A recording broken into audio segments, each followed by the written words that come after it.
everybody, and welcome back to episode 3 of Animation U. Today's guest is a journeyman crocheter, rugby enthusiast, and number one Remy Wolf stan, Anna Hemsworth. Hi. Perfect. So, before we get started, me and Anna were talking, and then I had learned that she's actually from Michigan. So, to kick things off, I was wondering if you could talk about, what it was like growing up there as an artist. Like, do you think the art scene here is much more different than over there in Michigan, or did you have the same access to arts as you do over here? I feel like the art scene was definitely popping, but in a different way. Automotive design was like super huge there, so the I actually applied to one of the art schools in Detroit, but their emphasis was on automotive design, so California is sort of the place to be if you're interested in animation. So I always know people always look at California when it comes to entertainment, but just another thing, I know New York is another source, and oddly oh enough, yeah. Georgia I think is another one. I forget which studio is Right, based out right. there. Yeah, yeah, yeah. So it's not just California. There are obviously other opportunities, but I guess a lot of the opportunities just happen to be in California. Yeah, for sure. Now, another question I'd like to ask is about uh, what it was like growing up for you, or more of what kind of inspired you to pursue this career. I feel like everybody probably has one cartoon that they can trace back to like the beginning of it all. And for me, that cartoon was Adventure Time. I feel like A many other classic. people would say the same thing. Yeah, so such a good show, such good characters. And like literally the second I started watching it, I was like, I want to do whatever this is. Yeah, I mean, it's such. I feel like, especially for our generation, Adventure Time was such a huge influence for anybody who grew up in the tens. You know what I mean? Yeah, for sure. And then was was there a certain artist that you took after, or a certain artist that you ever watch the credits and be like, oh wow, he did that, or anyway? Um, yeah, that sort of like branches over to another cartoon that I feel like a lot of other people would also agree was pivotal in their artist journey. But Rebecca Sugar, Oh yeah. yeah, yeah, I really liked like her episodes on Adventure Time were always the ones that like hit the hardest, and I actually thought I wanted to be a story artist because of Adventure Time and Steven Universe. I thought that's what I really wanted to do, but I ended up pivoting to like more biz dev and like paint and stuff. But for the longest time, I was like, I want to be a story artist because of her. Yeah, I mean, I feel like this. I think there's a story artist to biz dev pipeline, because being a story artist is really really hard. You know what I mean? Yeah. Oh yeah. Dude, it's so hard. I props to anybody who does this. It's crazy. For sure. Yeah. Round of applause. Yeah, I'll edit some claps in. But yeah, you mentioned that you had applied to, or did you apply to a different school in Michigan? Yeah, it's called College for Creative Studies, and they actually do have an entertainment track, but um I got into USC, so I didn't want to go to school near home. Hey, that's fair. But were there any other colleges that you applied to besides USC and that school in Yeah, Michigan? I applied to a lot. I applied to SBA. I applied to Ringling, SCAD, CalArt. Um, I think there's some more, but those are the main ones that I'm remembering. Did you get into all of them? I didn't get into CalArts, and I didn't get into the program that I applied to at Ringling, but they accept me for literally any other program except for the one I applied to. um, Suspicious. yeah, I was like, ah, it's interesting that it works that way. Okay, so out of those schools that you applied to, what made you pick USC over them? Well, Cal Arts was my like dream school, and had my heart set on it, but I didn't get accepted, which I think honestly was for the best because I um mean, what is it? 70K right now? I mean USC is not that much better. Yeah, that is fair. That is fair. It is um USC. but one thing I really liked about USC was our major size is like so small. Wait, so your major, so like the amount of students within that major? Yeah, like in 1 year, I think our entering class was around like 16 people. 16 people for Yeah. an undergraduate program. Yes. That's oof, it's crazy. Yeah, it was very tight knit for sure. Okay, so was there like besides like like the small class, was there anything else that you found appealing about USC like while you were doing your research about it? I like the location for sure because it's downtown, so it's not the nicest area in the world, but it's close to like the entertainment hub. Like you could just hop on the train and go up to like Hollywood if you wanted to, which was really nice. And I like the facilities actually. It's like our school is in a really nice building that was like newly renovated by the top dogs like George Lucas and um John Hench and stuff. So it was a really nice place to be going to school. Oh yeah, for sure. I've always heard about like because throwing back to my friend, shout out to Ian if you're listening to this, but like yeah, I heard like the neighborhood's not that good around it. Yeah, no, It's no, like definitely not. like do not be walking around at night, bro. Which Yeah, is kind of yeah, crazy. Like you'd think like USC, like when you think of USC, obviously you have like oh, so what a prestigious school. yeah. It definitely has its own bubble. And there's like they have like yellow jackets out that like stand and watch on the blocks surrounding the school. So it's not the worst, but it's definitely like you shouldn't be wandering around places you're not familiar with. Yeah, just don't take those 3 a.m. walks, dude. You're fine. You can Yeah. just stay inside. Okay, Yeah. so another question I have for you is like, were there any programs or extracurricular activities that you feel have enriched your experience at USC? Besides, like, I'm thinking more Um art related, not thinking about the rugby club.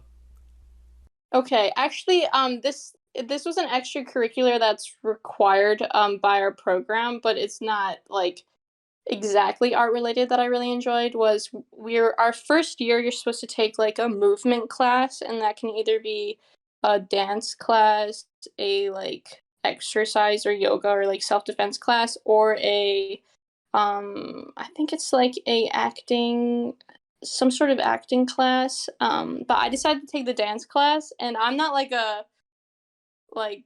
I'm a very shy person. I don't usually do things outside of my comfort zone, but being forced to choose um, that class, I actually really appreciated because it was so much fun, and you kind of learn about movement a little bit in ways that you wouldn't if you're just sitting behind your computer and like animating a dance.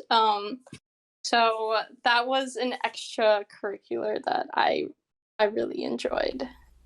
Oh, that's cool. Was it like for your undergraduate studies, like a general education thing, or was it a part of your major?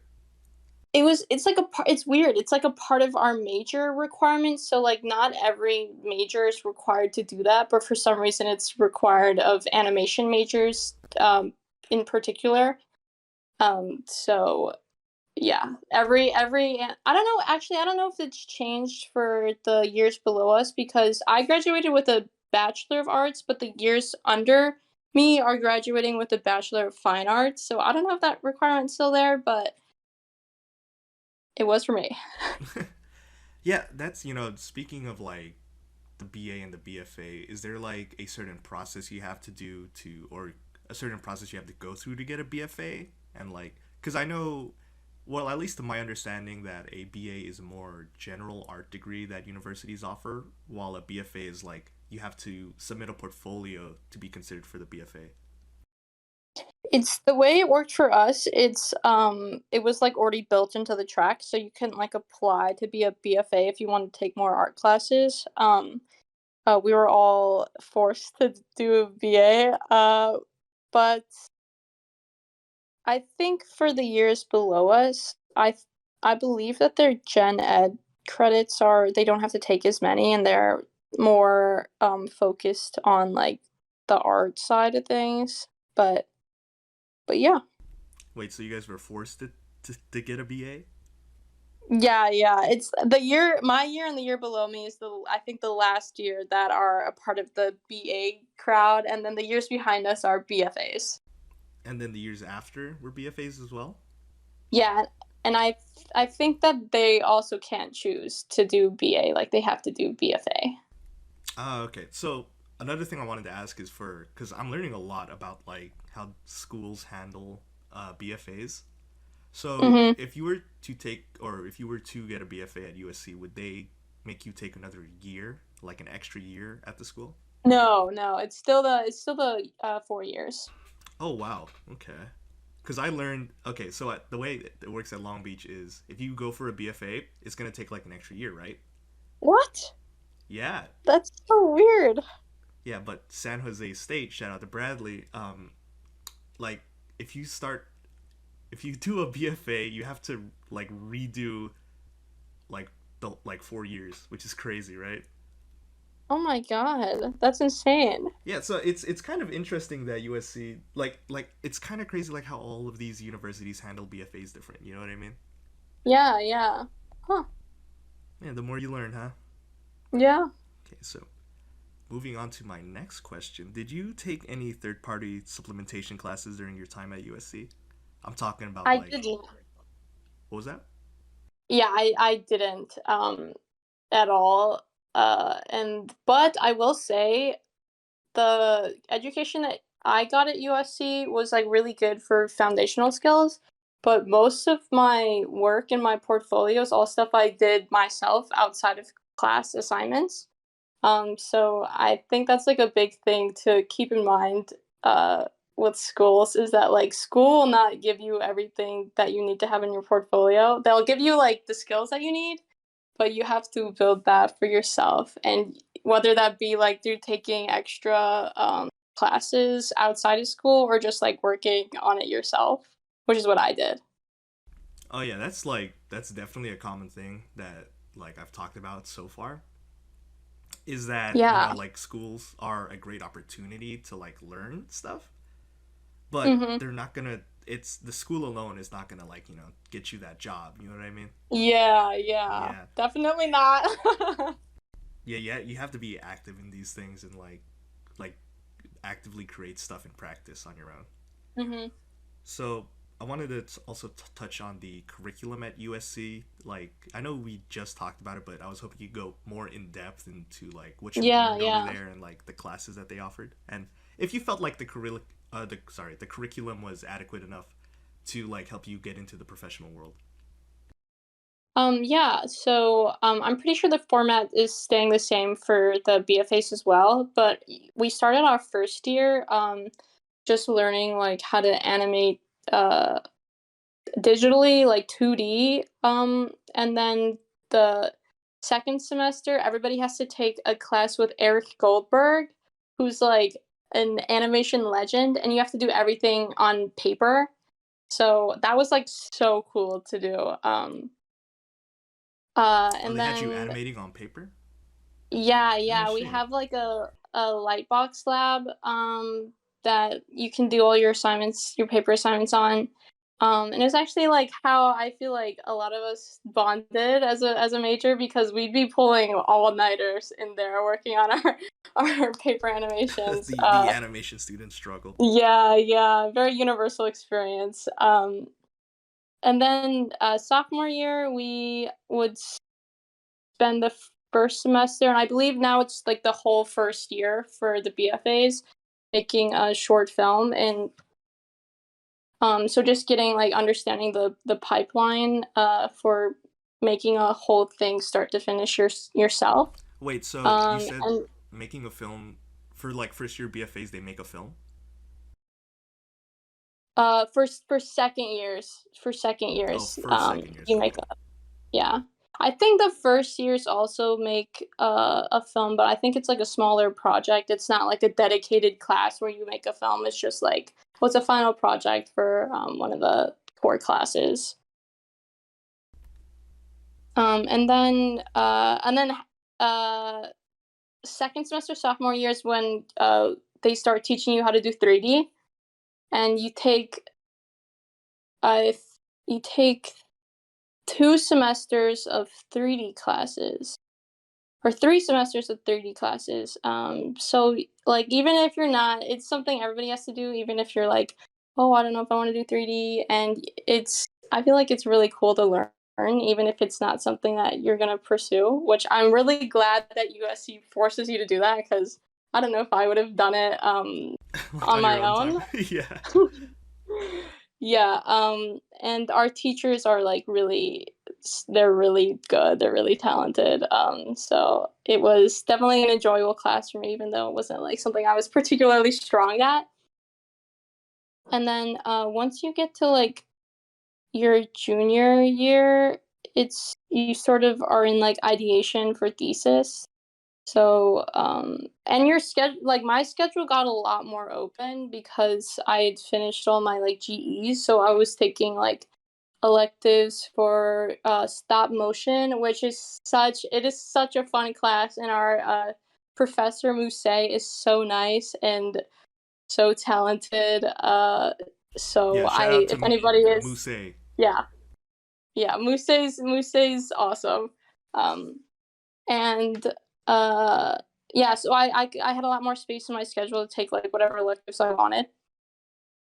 And I ended up taking a 3D like organic modeling class in ZBrush with John Mahoney, who's also another really cool professor who's very talented and very chill.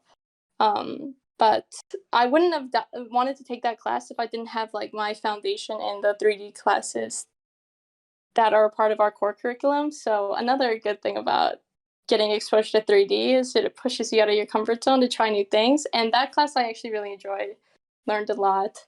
And it's a more intuitive class for people who are into like drawing more, because it's very organic, like the name.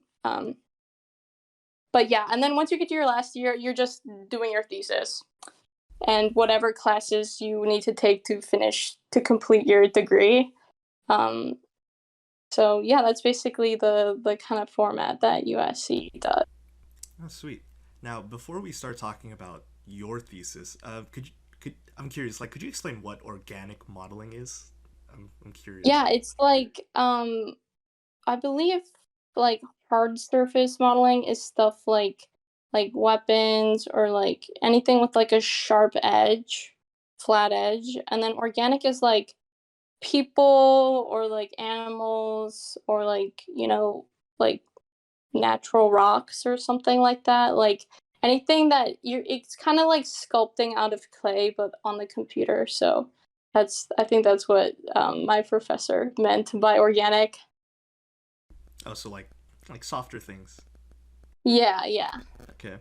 So moving on to your thesis film. So Anna created this really beautiful thesis film, which everybody should check out if you're watching this. It's called. Okay, you're gonna have to forgive my pronunciation here. Feel free to correct me. Is it Peng Yu? Yeah, yeah, 朋友. Peng Yao. Yep, exactly. Okay, so everybody should go check out this beautiful film, Peng Yao. Um, yeah, cause could you just like talk about your involvement and like how you how you organized everything, like how you reached out to people and like so see, I'm saying like five, I'm saying like so many times, guys. I'm so sorry, but if you could talk about for Peng Yao, you oh my god. Okay, Don't worry, you're doing great. You're doing thank great. you, thank you. Okay, so with such a small graduating class, like you said prior, I was wondering if like everybody had made a thesis film, or was it just like you guys pitched it, or what was the whole process behind that? Yes. So, starting with ideation, the last semester of your junior year, you spend like the whole semester in a class coming up with ideas, for your film, and then by the end of the class, you're supposed to pitch your idea to faculty to get it approved, so you can start working on it. And actually, I had a totally different idea that I pitched and got approved, but once like the summer started, I decided I didn't want to do it anymore, so I had That's to fair. repitch at the end of the summer, which is the idea that I am doing now. Well, actually, it was a different variation of the idea that I'm doing now, or I did now. It was like a much more convoluted idea that was like longer and more difficult um, to explain without dialogue, which was something I knew I didn't want to have in my film because I don't want to do lip sync animation. Another fair point. But yeah, but So when making this film, how did you go about like asking people for help? Because I know you didn't do this solo. okay, yeah, yeah. So after you get your project approved, that's when you sort of have to like start assembling your team.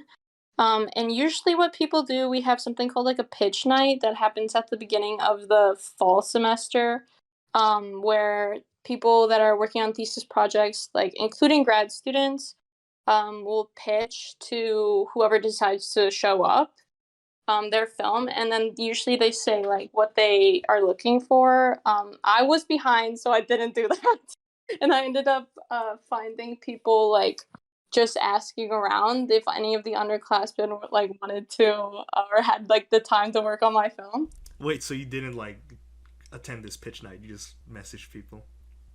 Yeah, yeah, I did it. I did it a little bit differently, Yeah, which is yeah, it's like it grassroots. yeah, yeah. But I feel like you know what? Sometimes it's easier to do it that way. Instead of waiting for people to come to you, you just start headhunting. Yeah, take the initiative. I like that. Uh, But for my music, I knew immediately, like regardless of what kind of film I was gonna make, I knew that I wanted to have my friend Ben Ragasa do the music because he was actually in our year, but he took a gap year because of the pandemic, so he's a year below me, and I knew he wasn't gonna be busy with the thesis, so I was like, "Hey Ben, do you think like you'd be able to do the music for my film?" And he was like, "Yeah, sure, that sounds great." So Shout I out to had Ben. him on board. Yeah, yeah, pretty early. Um, but yeah, everybody else I just messaged, cold called, and then pretty quickly they were like, yeah, I can do work. And I was late to finding people even later than late, because I found the two people to help me color my film like last semester. So I only had a couple months left, and I was like, hey, I really need help. Um, It's but it all ended up all all good. working out. It all worked out. Yeah, it really did. I mean, like, I'm gonna put up a visual aid here if you're watching it on YouTube, but there it is a really beautiful film, and I saw like you post your backgrounds on your portfolio, and I gotta like this is some like really nice stuff. It's like there's so much personality, and like the way you play with like perspective and all of these is great. Also the coloring, like wow, mwah, French Thank kiss, you. very I beautiful. appreciate. Thank you. I mean, yeah, dude, you put it's clear you was in the trenches when you were making this. Like Oh, you oh yeah. Oh yeah. It was definitely some long nights, but but it came together. And actually like I my style started changing like as I was painting these backgrounds, oh, so I that's had to the go worst. back and fix some of the early ones I did cuz I kept going like more and more into the like some of the backgrounds they look like not too much, but they I put so too much detail in there. Well, I mean, like, so I guess you get like lost in the sauce a little bit when you're making them. Like, obviously, this is your last project at your university, so you want to, you want to like, you can give it that extra little thing. But at the same time, Yeah, yeah, exactly. yeah, but at the same time, it's like 5 a.m. and like you only slept 2 hours, so Yeah, you're like, oh god, I gotta get it done. yeah, we got to cut the corners somewhere. But regardless, it was it really is a beautiful film, man. Everybody should check it out if they have the time. Actually, no, I don't care if you don't have time. Go check it out. It's like what, 2 minutes, 3 minutes. Yeah, yeah, it's a crisp like 2 minutes and 58 seconds. So You can make 2 minutes of your day, bro. Go give it a watch. You'll love it. So there's also like an emotional connection, which I'm a big fan of. Like having it be very personable. Like even on your portfolio, you can see like you as a kid, like just hanging out and like um, spending time with family, and then like this film kind of it. Correct me if I'm wrong, but like this film kind of represents that in a way for you. yes, exactly. It's the childhood memories, but like more beautiful. I mean, I guess like the way that the film is made, it does feel very nostalgic. Like it's very soft, it's very light. It's a very beautiful film. Like it feels very warm and nostalgic, and I really do like watching art with context, especially, and knowing that like this is like a look back in like a pleasant time in your life, like a very fun time in your life. It's very like it's very endearing. Like I love it. Thank you, thank you. And yeah, actually, all the buildings in the film are like just kind of random, but there's one spot where they run underneath that like arch. That's actually a real place in Shenzhen called like the Civic Center. And I remember my grandparents taking us there, and so I knew I had to like include that, but everything else is like kind of random. That's fair. I mean, you can't go like bar for these types of things. Like, oh, we gotta change Yeah. this. The building's not right. Yeah. Yeah, go watch it. Go watch it, guys. I'll put a link. Just click it. It's 2 minutes. It's 2 minutes. Go watch it. So, is there any like you want to like shout out the crew or anything? Like anybody like during the production, you want to shout them out, give them like a thank you, thank you. Yeah, I had Brisa Para and Fudowada on my colorists, which they helped me out so much. I appreciate their help because I don't know if this would have gotten done in the way that it looks now if they were not helping me.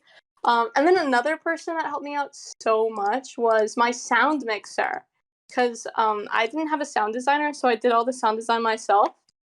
And the mixer, Lai Jiang, she brought it to like professional quality because it was kind of rough when I gave it to her. But she made it work. She made it sound beautiful. Thank you. What was their name again? Lai Jiang. Lai Jiang. Thank you. Yeah, and then last but not least, Hao, who is all of our thesis like production coordinator. And he works in the animation faculty office, and he sort of like checks. I don't know the exact title of his position, but he works so hard for our program, and he's definitely very overwhelmed with the amount of work that he has to do. But he always helps you out, and he's just great. So is he like staff or a student? He actually was a student. He was I forget what major he was in, but I remember my sophomore year, he was I think a grad student, and he helped us with like our sound design, and he talked to us about it. And then we had um we had a different like coordinator in the department named Mar, but he ended up retiring, and Hal took his place. So he's a student turned staff. Oh, that's cool. Yeah, I thought it was like did you guys have a thesis advisor, by the way? Yes, yes. Eric Hansen, who is an angel, so nice. He was so Shout supportive out to during the Eric. whole. Yeah. And I also had a faculty, like a specific mentor. His name was Mike Patterson. He helped me so much with the comping everything. And he gave me a lot of tips. So also couldn't have made the film look the way it does without him. What we're all trying to say is go watch this film. A lot of people worked on it. It's great. So just go give it a watch. But moving on to a different set of questions, it's kind of more towards the social aspects of USC. Did you ever like dorm over at USC? Did I like my dorm? No, did you dorm? Oh yeah, yeah, yeah, yeah. I my first year I was in the International Residential College at Parkside, which is it's near the engineering schools, and it's known to be like a more quieter, like antisocial That's all freshman engineering. dorm. Yeah, Yeah, but I actually really enjoyed it. Like it's a newer building, so it was a lot nicer than some of the other dorms that are more social. And it's it's more you get more privacy because you only share a bathroom with like four other girls versus like sharing a bathroom with your whole floor. oh, that's um pretty good. yeah, yeah, but it was I really enjoyed it. So if you're somebody who doesn't mind the quiet, you can, because like you can always go out and find stuff to do, but like if you have to come home to like a crazy, messy environment that's like loud and too much, I pick and choose your battles there. that's a fair. That's a fair assessment. But so USC is located in downtown LA, right, or near it? Yeah, it's like two train station stops away from downtown LA, so like pretty close. Okay, so did you? So coming back to like my first question, like what's even what is there to do out there? Like, is there is it active? Is there like a nightlife or anything? There's definitely like parties on frat row that happens. And but I feel like if you get into a good group of friends, you'll kind of throw your own parties, and that's where it's at. You know, True.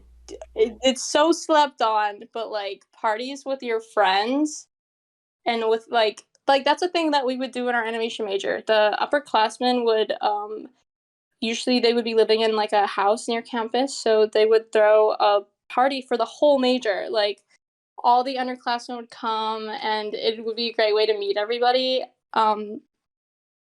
And that's those are sort of my fondest like partying memories at USC. Not like the frats or anything like that, but the sweet animation bonding parties.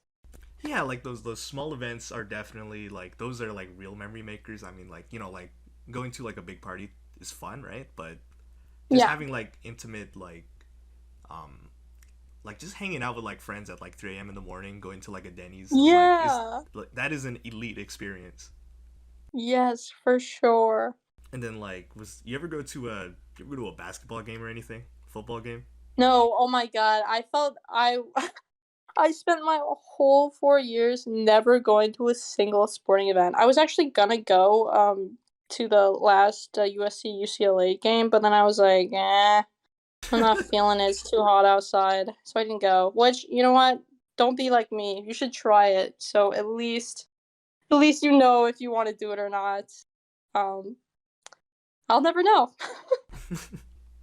Yeah, this podcast is a um we are pro you only live once. So like I feel like just go do it, dude. Like what's the worst that could happen? Like if you're scared of doing something, Exactly. just go do it. Exactly. Yeah. Also, so coming back to a more like social thing or more of like around your peers at least, did you feel included at your school or did you feel like you stood out? No, totally, totally inclusive. Like again with the small major, literally within like a couple weeks of starting school, we were already like a family because it's just like spending time working on projects in the lab. Like late night, you start oversharing a little bit, and like that's how you get you get so like attached so quickly. Not in like an unhealthy codependent way, but like in a, oh, like these are my friends, these are my supporters, kind of way. Yeah, I was talking about this to everybody, or like specifically Bradley. Bradley, if you're here and you're listening to this, another shout out to you. But we were talking about like how when you're put into a stressful situation, and or like like 5 a.m. trying to finish like some homework for school, or like drawing or whatever. Hmm. We talked about like how like when you're in proximity with people who are doing the same thing and like also struggling along with you, how that's how like a really good way to kind of like build a camaraderie or like a relationship, because you both struggled from it, but like you both emerged like stronger, and like you guys did it, you know what I mean? Yeah, for sure, for sure. It was always like the most excruciating nights that like, now I feel more connected to my peers. It's like, yeah, you guys want a Red Bull? Go pick up some Red Bulls. Oh my god, that just brought back horrible memories of freshman year, where you think like, "Oh, I need to stay up, so I need to have Red Bull." I realized that like, just you should just like stay up through your willpower. Don't bother, because I had to finish like a 10-page essay for our history of animation final. And I was a little behind the ball with starting it. So So you I started the ended day up, before it was due. Okay. Okay. yeah, but I had like Monster, I had caffeine pills, and then I also had um like these, those like chocolate covered like espresso beans. Wait, I you had had I caffeine pills, Monster, and those Yeah, espresso which Oh my god. Like, and I definitely didn't need to. Like, I could have just like fought through it, but I thought that like, oh, it'll be easier to stay up. I like it made writing that essay so much harder because I was like, I was so jittery. dude, it sounds like like you could you could feel your heart beating, your hands are Yeah, shaking. I was like, yeah, yo, it she was like tripping, bro. I could feel the blood moving through the veins of my body. It was bad. Yeah.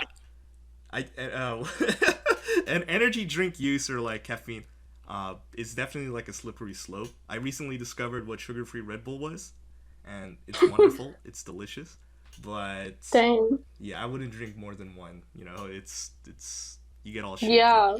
Yeah, actually, like that, literally that one experience, I've sworn off like I haven't like consumed any caffeine since. Really? Yeah, Like it not was even a like it was coffee? bad. Nope, I don't drink coffee. I don't drink tea. I don't drink energy drinks. I don't consume espresso beans. Um, None of it. Actually, that's a lie. I went back to the caffeine pills for thesis. I just remember, And we're back at but the pills. but it was just like twice, so it wasn't like it wasn't too bad. Just this one time. Yeah, just to get that over the finish line. Also, another question. Did you ever participate in the 24-hour film? Yes, actually, I did it my first year and then my second year. Um, and yeah, after that second year, I was like, I don't know if I can do this again. Because it's like it's too stressful, I mean, and it's yeah. like I feel like my team we were like starting to get like sassy with each other by the end of the night, because you have 5 cooks in that kitchen, right? And everybody's trying to do their own thing, and you're also trying to get it in on time, but you have like people doing things that you don't know how to do necessarily, so like and you can't like micromanage them, and then it just people start getting mad. I stopped I stopped doing it. That's people getting snappy at each other. That's. Yeah, they're like, I'm doing my best. I mean, it's natural. It's a high stress situation. Everybody's had Yeah, a Red exactly. Bull. It's totally valid.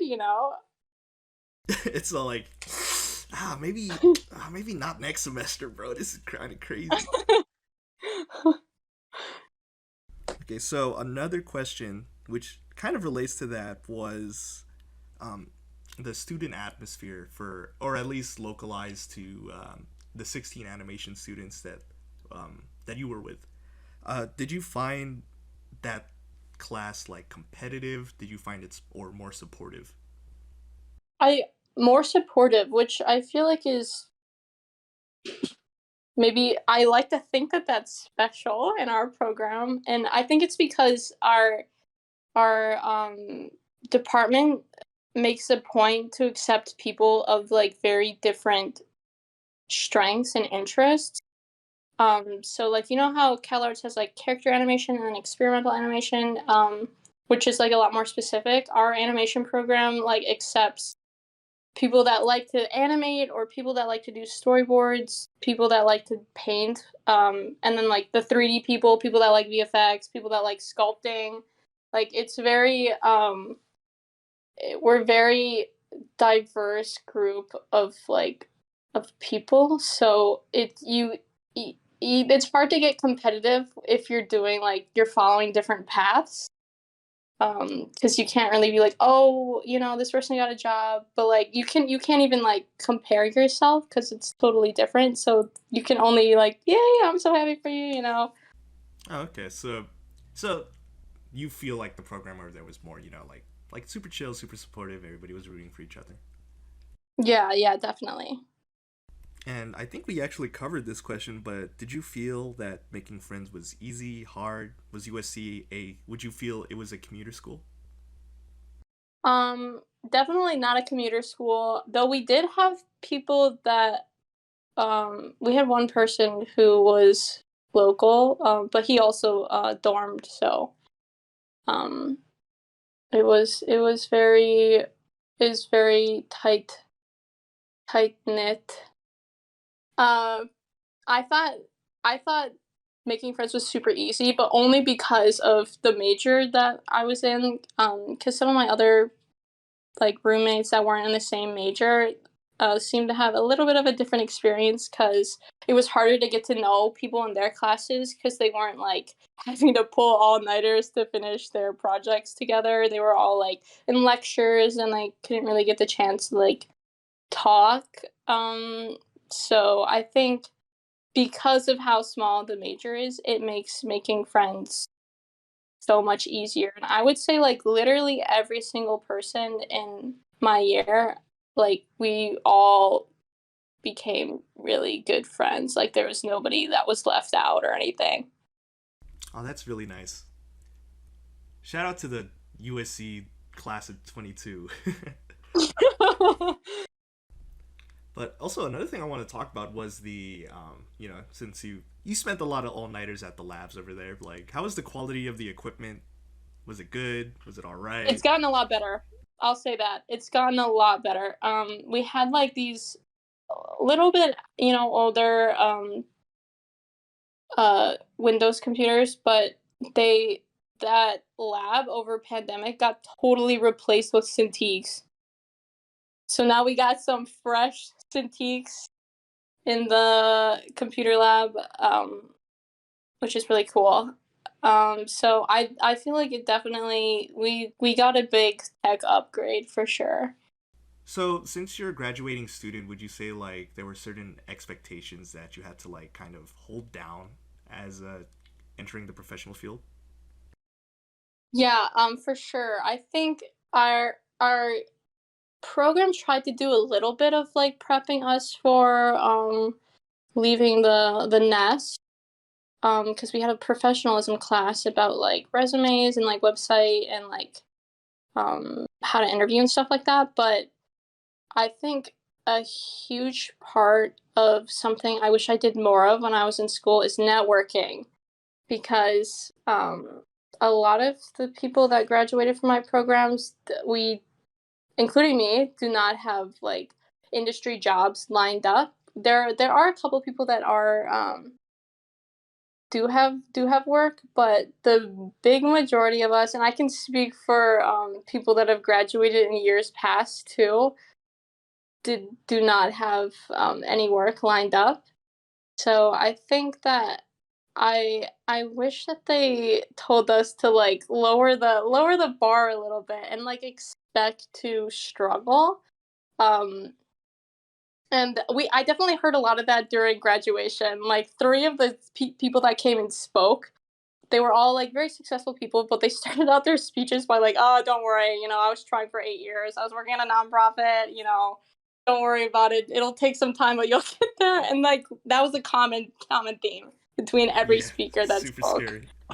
Yeah, which was like, oh, I like that you kind of hear like bits of that as you're making your way up and like hearing from alum and stuff, but like it doesn't hit until you're actually out into the real world and you're like, "Oh shit, they were right."